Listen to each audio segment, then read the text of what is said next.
Hi, I'm Lee and this is my podcast about my handmade life. I'm on Ravelry as Louleigh and Instagram as louleigh_.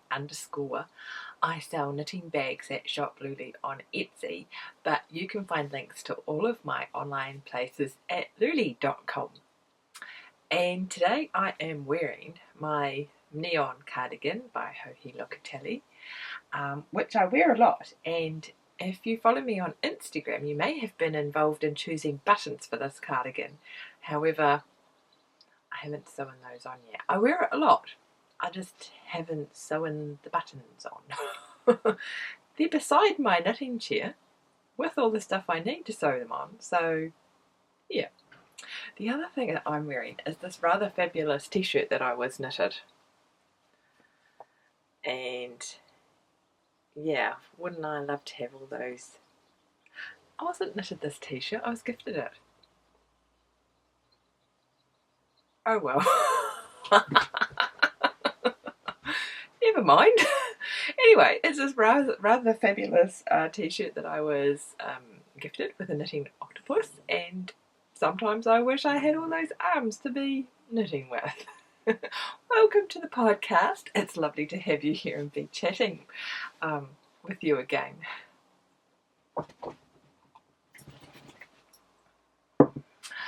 Community news, and we have the Stash Appreciation Society going on in the louleigh Ravelry group. If you haven't joined the Ravelry group, do please come and pop over and introduce yourself.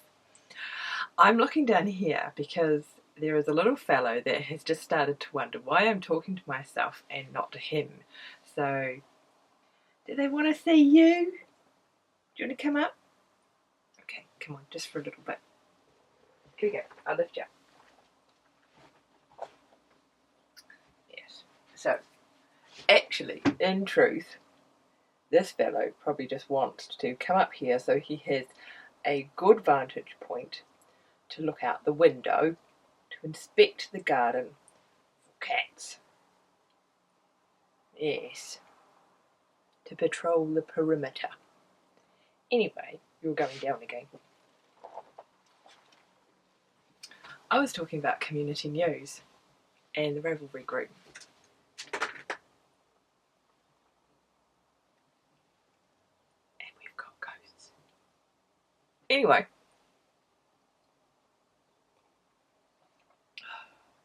Down. Come on, hop down.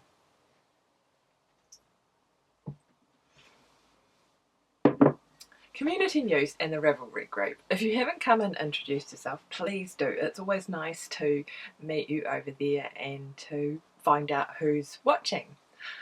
We have the Stash Appreciation Society going on in the Ravelry group at the moment, and we also have the Stash Appreciation Society is basically a year-long knit-along that we have going. Now he's gone over there to look out the window. See, I'm going to be totally distracted today by all sorts of stuff. But never mind.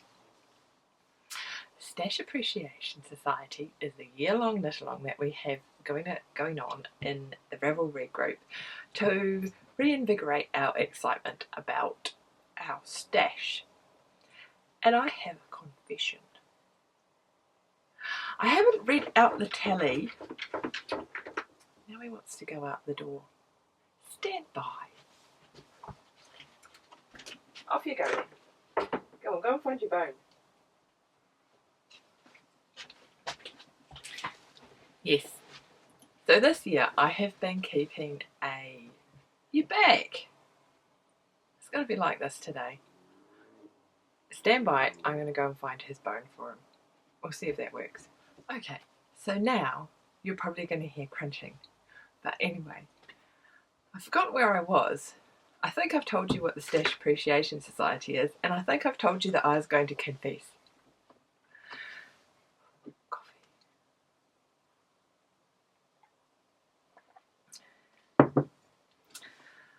So, I haven't read out my tally of yarn used and yarn in for quite some time. I wasn't feeling guilty, but I just was feeling like I was acquiring stash at a rate that wasn't that comfortable. Well, I wasn't uncomfortable with it. Anyway, as you can probably gather, I have acquired quite a lot of stash. This year I have acquired 3 kilos of new stash yarn. And a lot of that has actually been gifts, which is really nice, and it's really nice yarn as well. So I'm not bummed at all about having the new yarn in my stash. It's really exciting. Some of it's really pretty from lovely dyers. However, I have knitted 1.8 kilos. So I think that makes me sort of like 1.2 kilos in deficit. That sounds so negative because, as I say, I really do like what I've got in my stash. I think my stash is looking much prettier, but I feel like I need to reinvigorate the Stash Appreciation Society. I don't want to do knit 1,000 grams again because that was like being in purgatory. Who wants to put themselves into knitterly purgatory? But anyway, so if you have any suggestions for how we can sort of, I don't know, drum up some motivation in that group, then that would be really appreciated. I think too that I have got some yarns that I acquired for the purposes of trying them out, or I just have them, like they'll be hand spuns that I just want to try out. So maybe I should just crack on and do that. I don't like to have too many projects going on at one time. I like to make progress on things, but maybe I should take a little hiatus from Boverton and knit something else. I told you there'd be bone noises.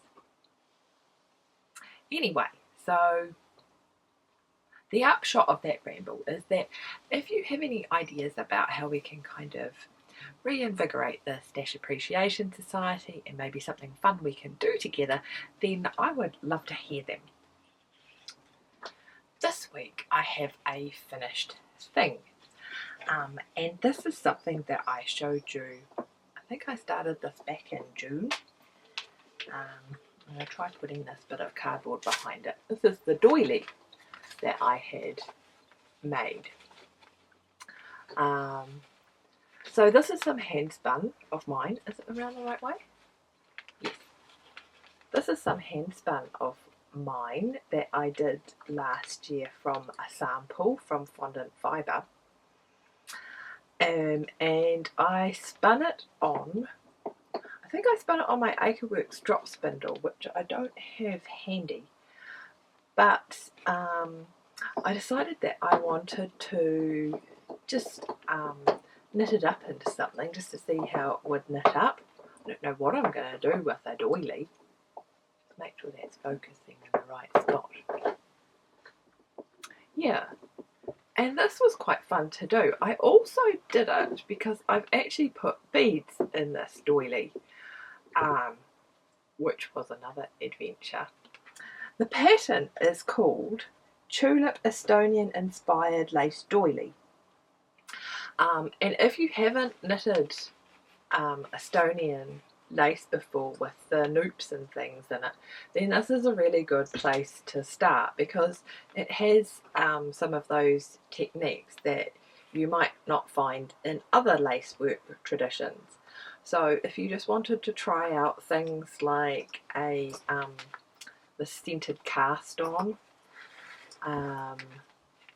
and yeah, the noops and some of the other techniques, then it's a good little kind of a swatch to do, really.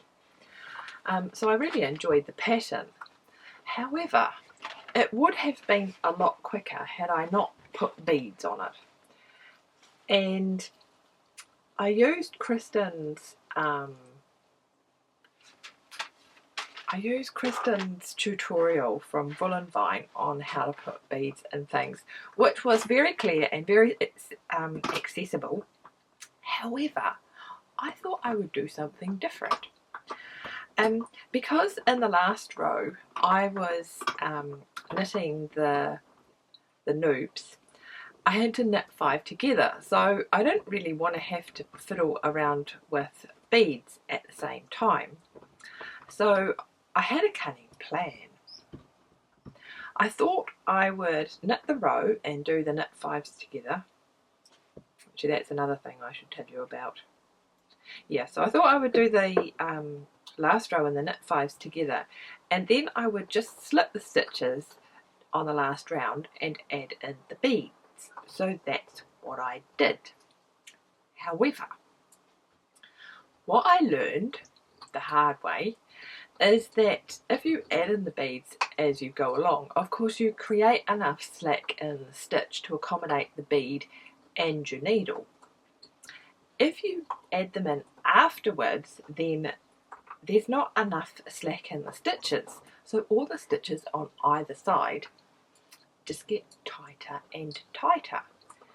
And you might not notice this until you've actually gone the whole way around the doily and put on all the beads. And then you might find that actually, where's it gone? The stitches will no longer fit over your needle. They'll fit on the cable just fine. And if you come to the other end of the cable, you might notice that there's no needle here anymore, because I literally had to chop the end off my needle to get the stitches off. So yeah, a perfectly good higher sharp was sacrificed for the purposes of making this doily. I don't even like doilies that much, but I did manage to do it in the end, and it was hard work. And I would say that putting the beads on as an afterthought is a really bad idea. The other thing that kind of went wrong were the noops. I had forgotten that when you make the noops, you need to make the stitches really, really loose. And so it actually tells you to make seven stitches into one. If you ever see a noop making instruction, you'll know what I'm on about. There's a special technique for making 7 stitches into one. And so when I came to the next row where you knit all of those stitches together, I couldn't get my needle into that either. So what I did was I dropped 2 of the stitches, loosened them all up, and just knitted 5 together. And so I've done a knit 5 together for all of my noops that way. But that particular row would have gone a lot quicker had I left the extra slack. I think Paula Emmons-Feasley does a really good tutorial, I think it's Paula, from Knitting Pipeline on how to make noops. And so I would suggest watching that before you start. I have actually done it before, it was just that I'd forgotten. So yeah, that was my my doily experience, and I don't know, goodness knows what I'm going to do with that doily. I might just put it in my gift box, someone might like that. So yeah, but it was a really good pattern and quite fun to knit, apart from those little faux pas on my part. One of the things that I found really useful when I was making my doily is a gadget that I got a few months ago. And I'll warn you now, it's very ugly and it's not actually intended for knitting. I showed a while ago my knitting chair, which there's no space for a table beside it. It's right beside the front door, and there's not really an area there where I can put down my hot beverage. So I purchased myself this thing, which is it's brown, so it matches with our couch. It's called a couch coaster, and you put it over the arm of your couch. It's made of silicone, it's got fluff on it, and then it holds your beverage, hot or cold, and it actually works really well. I have had drinks in this when they've been knocked by the dogs and they haven't They haven't knocked over at all. But I also use it as a handy knitting tool, and this came in really useful when I was putting the beads into my doily, because I could sit the little pot of beads inside there, and then I actually just put it over my knee. And even when Marshall launched himself at me bodily so he could lick my eyeballs, it still stayed stable. And so I quite often use this over the arm of the couch or over my knee to put knitting tools in, and it keeps everything safe in there. So yes, jolly ugly, but it actually works really well for more than just hot beverages. This week I have also been working on my crocheted thing, which looks like this. I haven't showed you this for a few months, and some of you will notice that it has changed shape, and this was due to a photograph from a lovely chum of mine on Instagram. And then she's sort of like, Lee, it's so fun, you should totally do one of these. And so I gave up on my other crocheted thing. Well, no, I didn't give up on it. This is the old crocheted thing, and it is gradually getting smaller and smaller because I have been alternating bits from this crocheted thing into my new crocheted thing.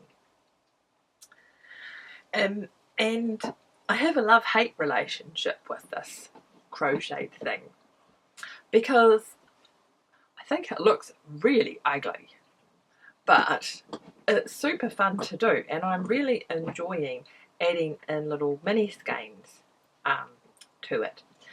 Some of my lovely chums have sent me mini skeins, and of course I've got leftovers from different things as well. And so if they're big enough for the mother outlaw to put into her mitered square blanket, then she gets them. And then I get all the leftovers to put into my crocheted thing. And so yeah, I have lots of really nice ones here. Actually, I got sent some from Ange. Sorry, Ange, I have forgotten your Instagram name. And she sent me a lovely bag as well, which is not here. Probably downstairs somewhere. But yeah, so I've got all sorts of bits and pieces. I've got leftovers from my Simply Socks ones. And as much as I don't like the colour aesthetic, this has been really good fun to do. It's a corner-to-corner crocheted blanket, and it's there's lots of tutorials on how to do this on YouTube. So yeah, that's been good fun.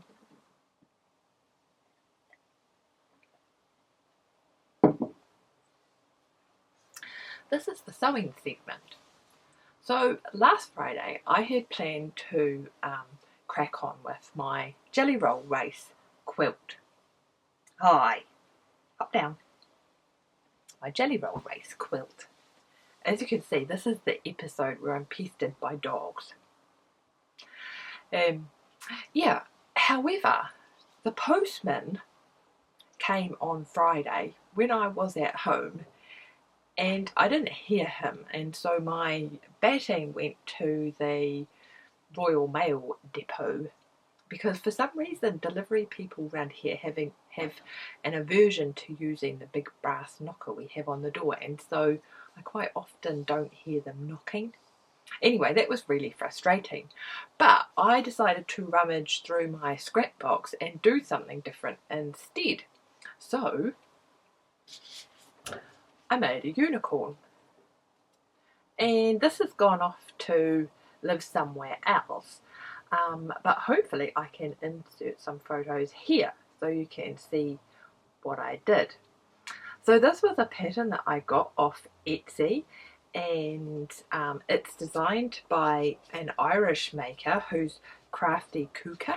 Maybe you can see that there down the bottom.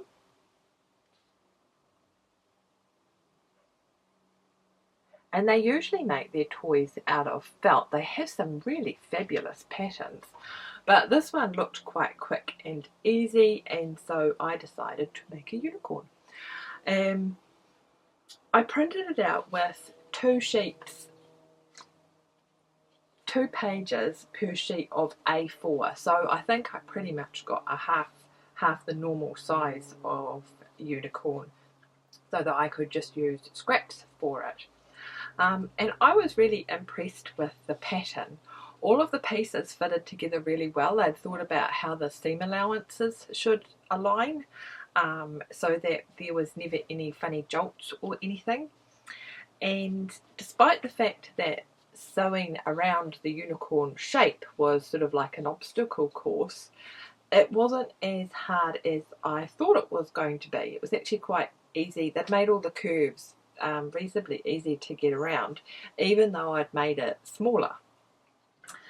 I did do something a little bit different. Because I was making it smaller, I traced the pieces onto the fabric, and then rather than using the seam allowance, I just sewed around the line. So I hope that makes sense. Yeah. But the pattern was really straightforward and easy to follow. It would be a good beginner pattern, and I really enjoyed putting it together. I think my unicorn came out looking more like a horse with a party hat on it. But it was dead fun to have a rummage around, and as I say, it's gone to live at somebody else's house now, so I really hope that they like it. So the last thing I wanted to talk to you about is a shop update.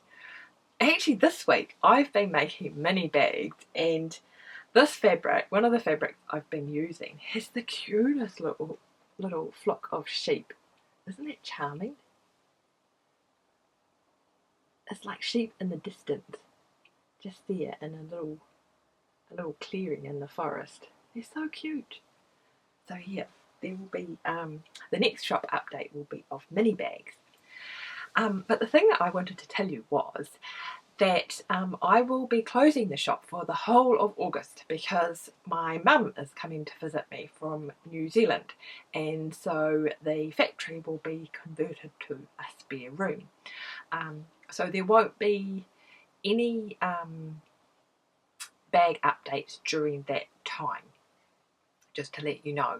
But I will be back in it September, and I will have Christmas bags in September, so stand by for that.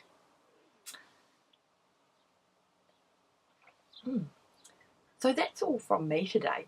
It's been really lovely to sit and chat with you. I hope my animals have not been too distracting. If this was your first time, I hope you enjoyed it, and subscribe if you want to pop down again, and otherwise it would be lovely to chat to you in the Ravelry group, and I shall see you next week. Cheerio!